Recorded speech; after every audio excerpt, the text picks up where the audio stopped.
विद्यार्थी मित्रांनो, सुप्रभात. काल आपण कथा एक साहित्य प्रकार आणि त्याची चर्चा केली.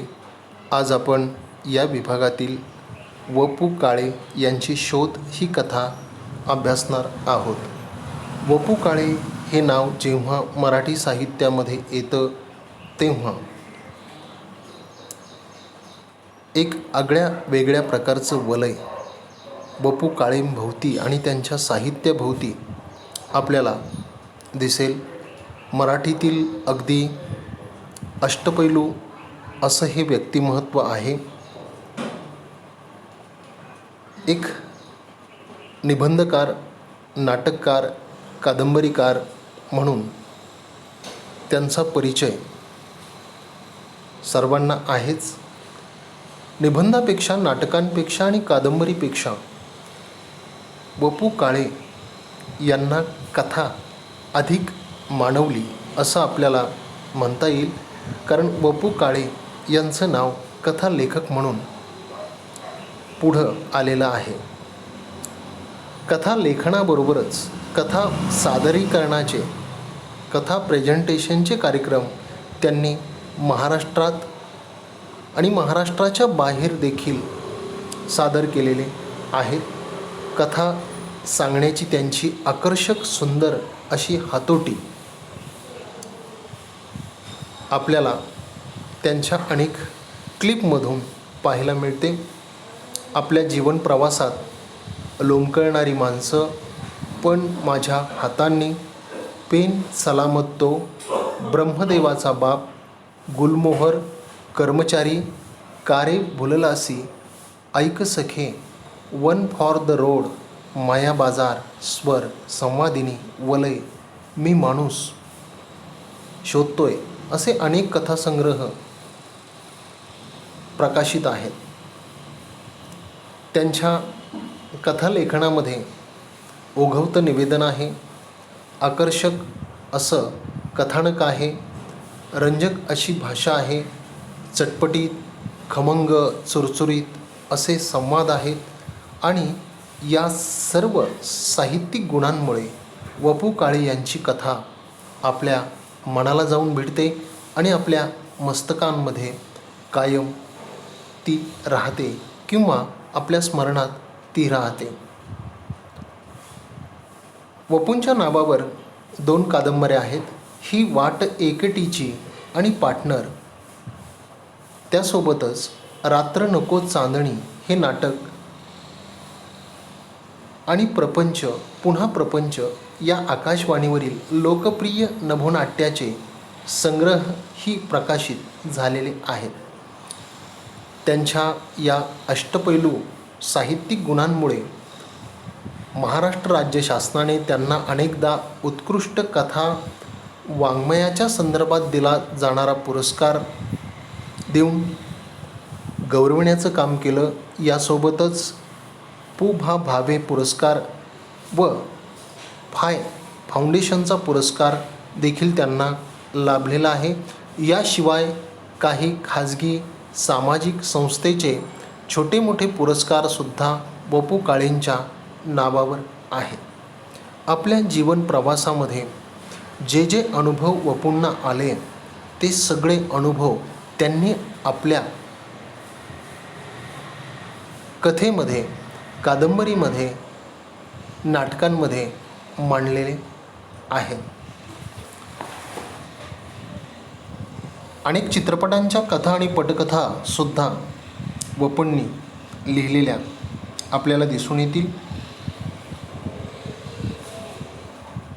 त्यांच्या अनेक कथेंवरून चित्रपटांची निर्मितीसुद्धा झालेली आहे.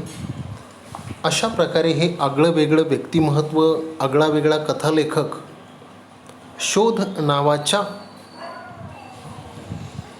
कथेच्या माध्यमातून आज आपल्या समोर आहे. प्रस्तुत कथा ही मी माणूस शोधतोय या मूळ कथासंग्रहातून आपल्या अभ्यासक्रमामध्ये घेण्यात आलेली आहे. कथारचनेच्या तंत्राची अनेक वैशिष्ट्य या कथेमध्ये तुम्हाला स्पष्ट दिसून येतील. प्रस्तुत कथा ही तुम्हाला पाठ्यपुस्तकामध्ये पाहून वाचायची आहे, परंतु ह्या कथेचा अभ्यास आपण काल जे घटक पाहिले कथेचे, कथाबीज म्हणजे काय, कथानक म्हणजे काय, पात्रचित्रण, कथेतील वातावरण निर्मिती, नाट्यमयता, संघर्ष, संवाद, भाषाशैली, या 7 घटकांच्या आधारे ही वपूंची शोध नावाची कथा आपल्याला शिकावी लागेल. म्हणजे या कथेचा अभ्यास करत असताना तुम्हाला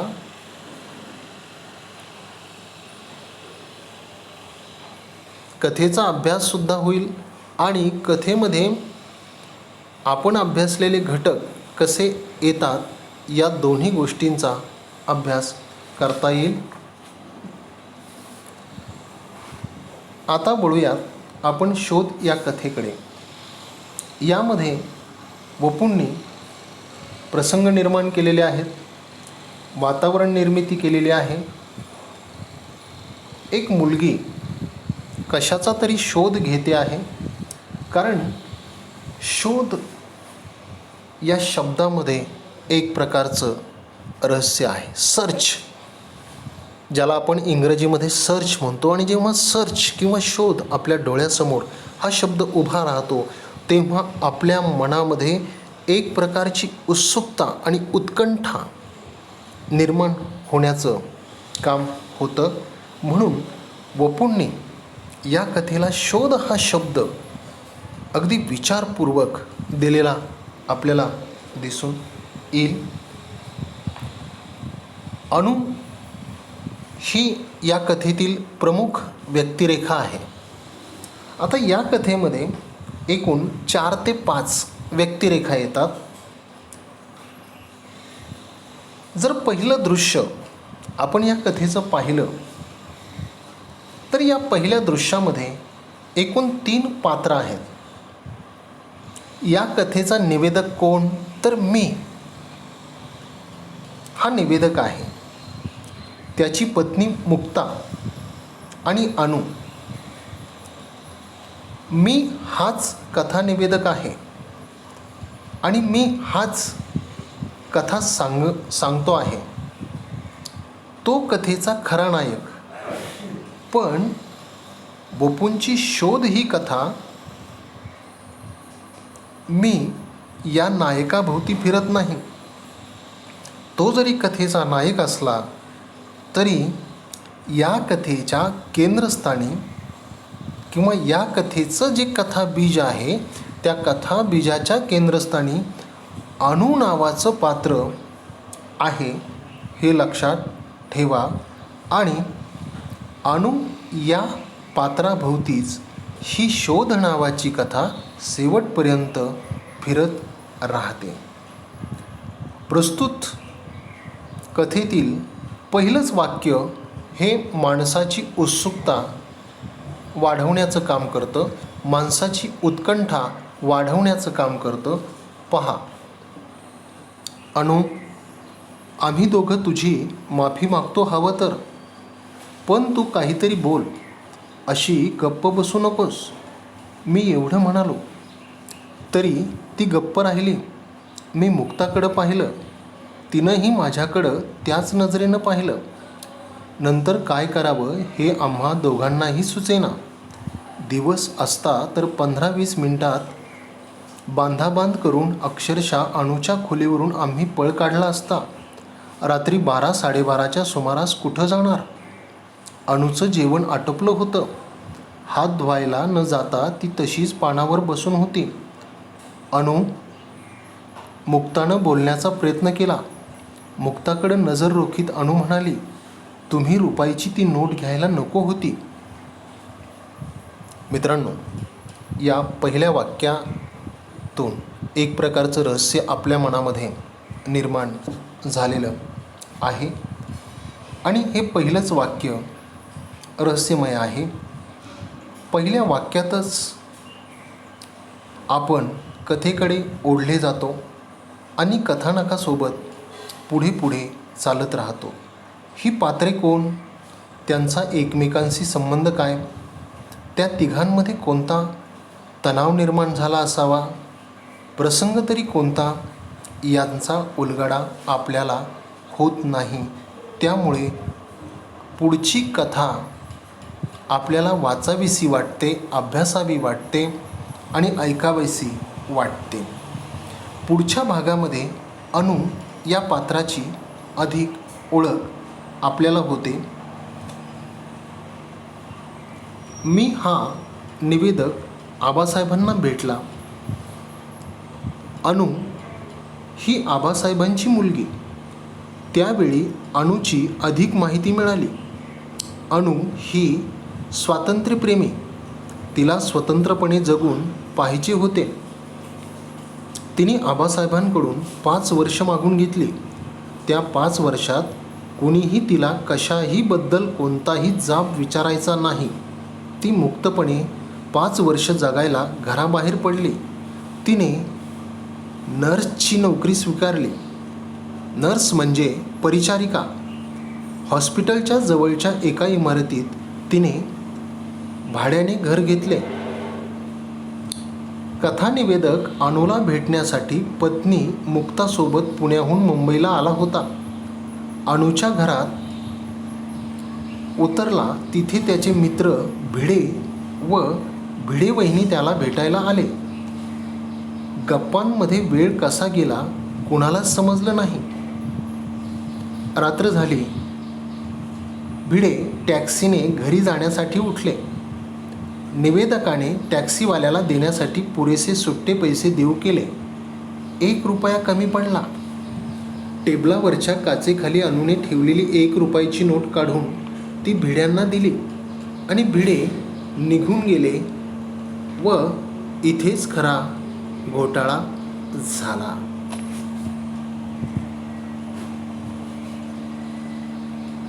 वपू काळेंनी कथानकातील प्रसंग आणि त्यांची गुंफण एकमेकांमध्ये एकसंग केलेली आपल्याला दिसून येईल. विविध प्रसंगी कथानकाला आकस्मिकरित्या मिळणाऱ्या कालाटण्यांमधून एक आगळ्या वेगळ्या प्रकारचं नाट्य कसं निर्माण होतं हे मी असो, अणू असो, आबासाहेब असो की तो टॅक्सीवाला असो आणि हरवलेली नोट असो, या सर्व प्रसंगातून वातावरणातून आपल्याला ही वपू काळेंची हातोटी दिसून येते. आणि येथून पुढे कथेला एक वेगळ्या प्रकारची कालाटणी मिळालेली सुद्धा तुम्हाला दिसेल. अणूचा जो 1 रुपयाच्या नोटेचा शोध आहे, या 1 रुपयाच्या नोटेच्या शोधाभोवती हे सगळं कथानक कसं नाट्यमयरित्या फिरत राहतं ते आपण पाहूयात. अणू घरी आल्यावर तिला हा प्रकार कळाला.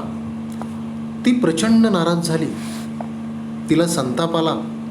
1 रुपयाची नोट देऊन टाकल्यामुळे काही एक नुकसान झाले असे मी नावाच्या नायकाला वाटते. अणूला राग येतो हे त्याला मुळीच योग्य वाटत नव्हते. पण अणू ही हट्टी मुलगी. ती नेहमीच हट्टाला पेटत होती. तिने खूप रात्र झाली होती तरी भिड्यांकडे जाण्याचा निर्णय घेतलाच. त्या दोघांना याचा चांगलाच धक्का बसला. भिड्यांकडे गेल्यावर समजले की भिड्यांनी ती नोट टॅक्सी ड्रायव्हरला दिली. नंतर असं आढळून आलं की टॅक्सी ड्रायव्हरने ती नोट हॉटेलवाल्याला दिली. अखेरीस ती नोट मिळाली तेव्हा अणूने त्या नोटेमागचे रहस्य काय होते हे सगळ्यांना सांगितलं. एके दिवशी अणूची ड्युटी लहान मुलांच्या वार्डामध्ये होती. त्या दिवशी 8-9 वर्षाची मुलगी दाखल झाली. सगळ्यांनी तिची आशा सोडली होती.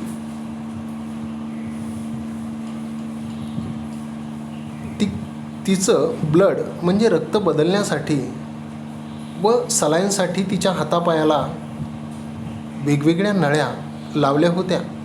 ऑक्सिजनच्याही नळ्या लावलेल्या होत्या.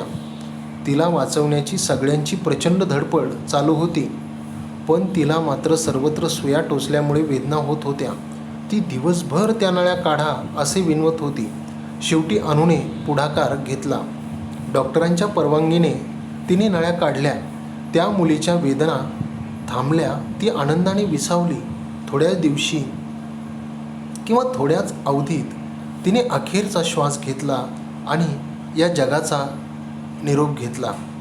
ती सुखाने मृत्यूच्या कुशीत शिरली.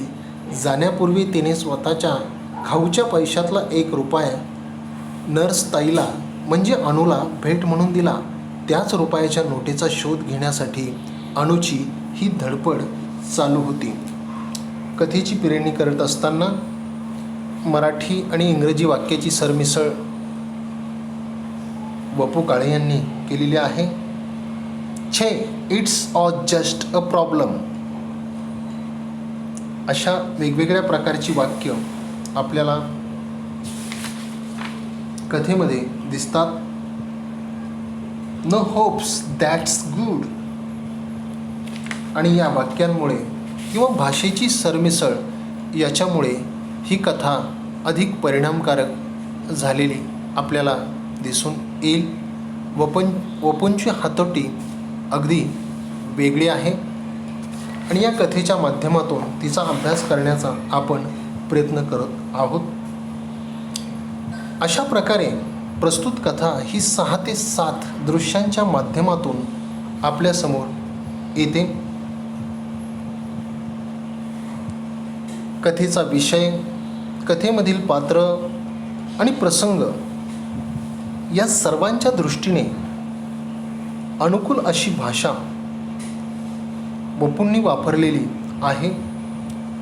चटपटीत आणि रहस्यमय संवाद वपूंनी यांचीसुद्धा यामध्ये पेरणी केलेली आहे.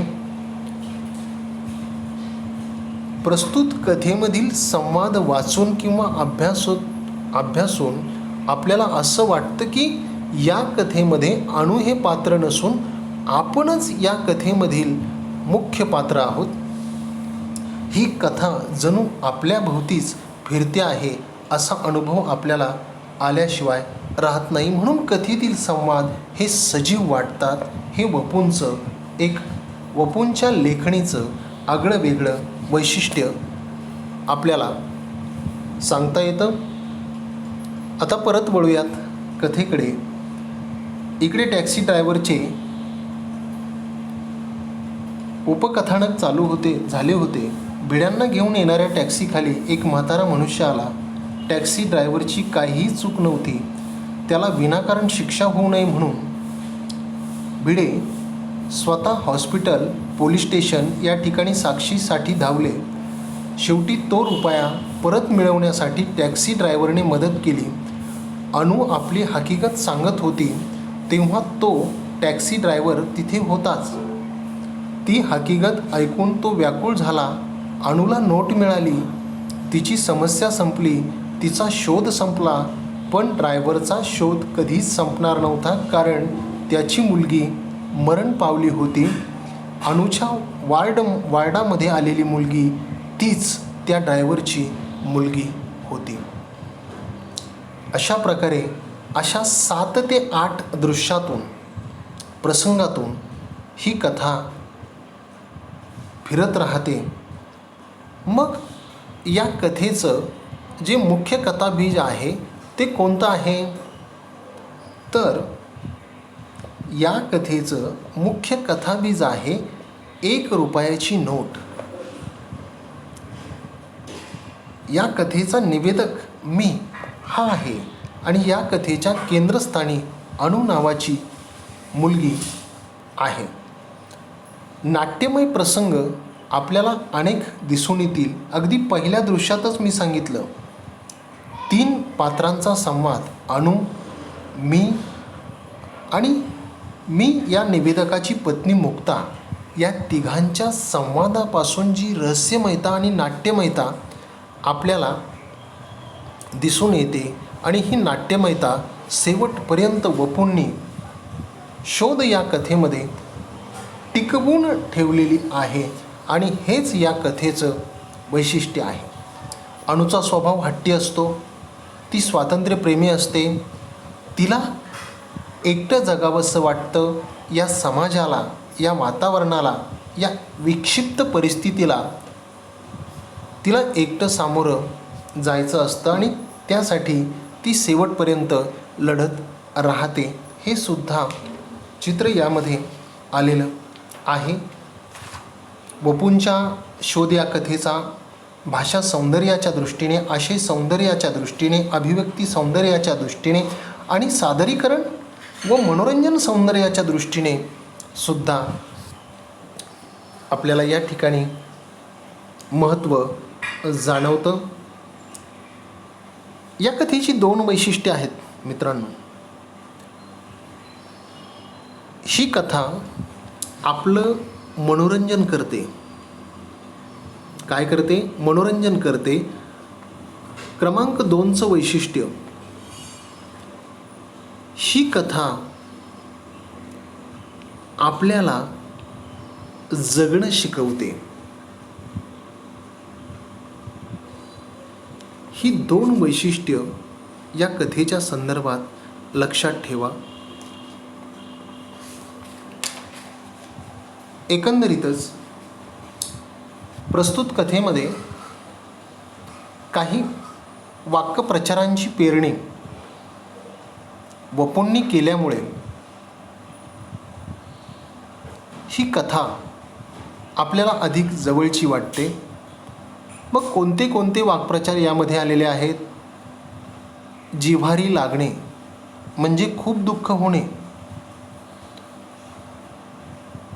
एखाद्या गोष्टीचा पगडा असणे, प्रभाव असणे, छाया पडलेली असणे, प्रभाव जाणवणे, एखाद्या गोष्टीचं निवारण करणे, अडचणी, शंका इत्यादी दूर करणे, चोरट्यासारखे होणे, अपराधी वाटणे, गळ घालणे, खूप विनवणी करणे, आवाज भरून येणे, दुःखाने किंवा खूप आनंदाने व्याकुळ होणे, बाराच्या भावात जाणे, नुकसान होणे, खूप अडचणी निर्माण होणे, एखाद्यासाठी प्रार्थना करणे, एखाद्याचे भले व्हावे अशी इच्छा व्यक्त करणे म्हणजे एखाद्यासाठी प्रार्थना करणे असा त्याचा अर्थ होतो. अशा प्रकारे वाक्प्रचारांची पेरणी केल्यामुळे प्रस्तुत कथेचं भाषा सौंदर्य अधिक वाढलेलं आहे.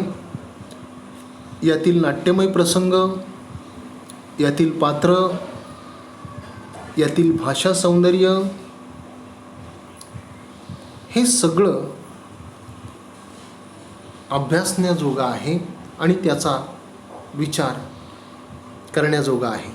मित्रांनो, अनुने घर का सोडलं हे मी तुम्हाला सांगितलं कारण अनु ही आबासाहेबांची मुलगी आणि तिला 5 वर्ष स्वतःचा शोध घ्यायचा होता. तिला एकटं जगायचं होतं, तिला जगाकडे पाहायचं होतं आणि म्हणून तिने 5 वर्ष घर सोडलं.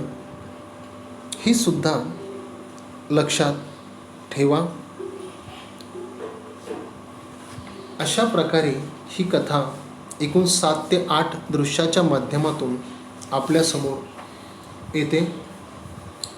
घर सोडण्यामागचा अनुचा जो विचार आहे तो विचार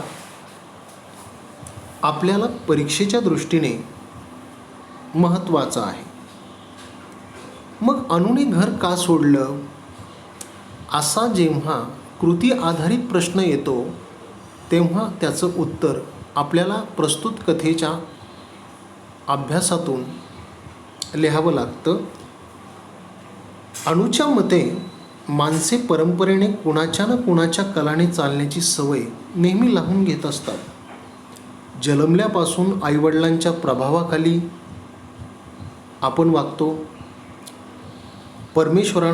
परमेश्वराने प्रत्येकाला एक स्वतंत्र मेंदू दिलेला आहे, पण माणसे दुसऱ्याच्या मताने वागतात. त्यामुळे माणसे स्वतःचे स्वतंत्र अस्तित्व, जगाकडे पाहण्याची स्वतंत्र नजर गमावून बसतात असे अनुचं स्पष्ट मत होतं. आणि अणूला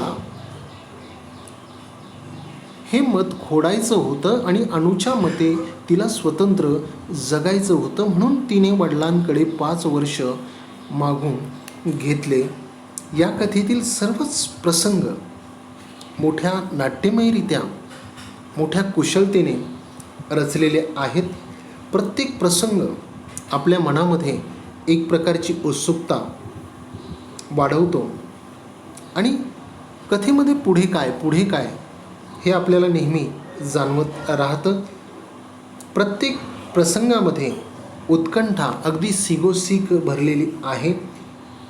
पहिल्या वाक्यापासून शेवटच्या वाक्यापर्यंत वाचकांच्या मनाची पकड व पु काळे यांच्या शोध कथेने घेतलेली आहे.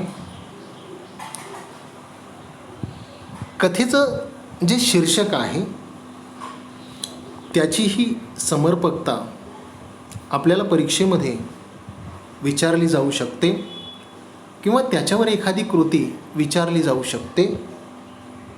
या कथेतील 1 रुपयाच्या नोटेचा शोध ही मध्यवर्ती कल्पना वपूंना प्रस्तुत कथेमध्ये मांडायची आहे. 1 रुपयाच्या नोटेचा शोध घेण्याभोवती ही संपूर्ण कथा फिरत राहते. कथेच्या सुरुवातीलाच रहस्यमय प्रसंग वपूंनी उभा केलेला आहे. या प्रसंगामध्ये फार मोठा संघर्ष निर्माण झाल्याचं आपल्याला दिसून येतं. त्याचं कारण आहे 1 रुपयाची नोट. मग त्या नोटेचा शोध घेण्याचे कार्य सुरू होते.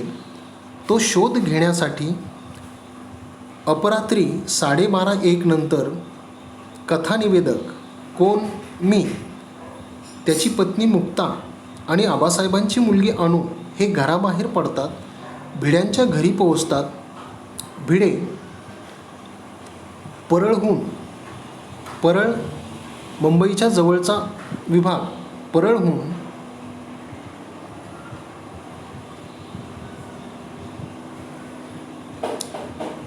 जेव्हा निघतात तेव्हा त्यांच्या टॅक्सीखाली एक म्हातारा माणूस आलेला असतो. तो जिवंत राहणं अशक्य असतं, इतका तो त्या अपघातामध्ये गंभीर झालेला होता. मग तिथून हॉस्पिटल, पोलीस स्टेशन अशी वळणे घेत भिडे दाम्पत्य घरी पोहोचतं. कोणत्या ना कोणत्या प्रकारे ही सर्व माणसे त्या 1 रुपयाच्या नोटेशी भावनिक दृष्टीने जोडलेली वपूंनी प्रस्तुत कथेमध्ये दाखवलेली आहेत. 1 रुपयाच्या नोटेच्या शोधाच्या प्रयत्नाला अखेरीस यश मिळतं. नोट मिळते आणि पुन्हा वेगळीच कालाटणी देखील मिळते. अणूने सर्व हकीकत सांगितल्यावर एका 9-10 वर्षाच्या लहानग्या मुलीच्या मृत्यूशी ती नोट भावनेने जोडलेली होती हे जेव्हा स्पष्ट होतं, तेव्हा मरण पावलेली मुलगी ही त्या टॅक्सीवाल्याचीच मुलगी होती हे अणूच्या लक्षात येतं. कथेचं वर्तुळ या ठिकाणी पूर्ण होतं. हरवलेली नोट मिळते. तो शोध घेता घेता अणू टॅक्सीवाल्याच्या निमित्ताने त्या मरण पावलेल्या चिमुरड्या मुलीशी आणखीन जोडली जाते. म्हणून शोध हे शीर्षक या कथेला वपूंनी जे दिलं ते शीर्षक अत्यंत योग्य, अचूक आणि समर्पक आहे. अशा प्रकारे शोध या शीर्षकाची समर्पकता आपल्याला सांगता येऊ शकते. मित्रांनो, या ठिकाणी अशा प्रकारे ही कथा संपलेली आहे.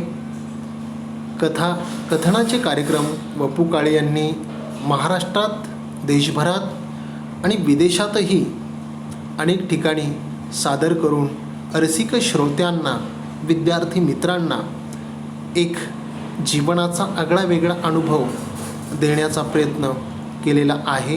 म्हणूनच वपु काळे हे आगळे वेगळे कथालेखक आहेत. आज आपण त्यांची कथा अगदी सुरुवातीपासून शेवटपर्यंत वेगवेगळ्या दृष्टीने, वेगवेगळ्या अंगाने, वेगवेगळ्या साहित्य चर्चेने अभ्यासली. प्रस्तुत कथा तुम्हाला बारकाईने वाचावी लागणार आहे.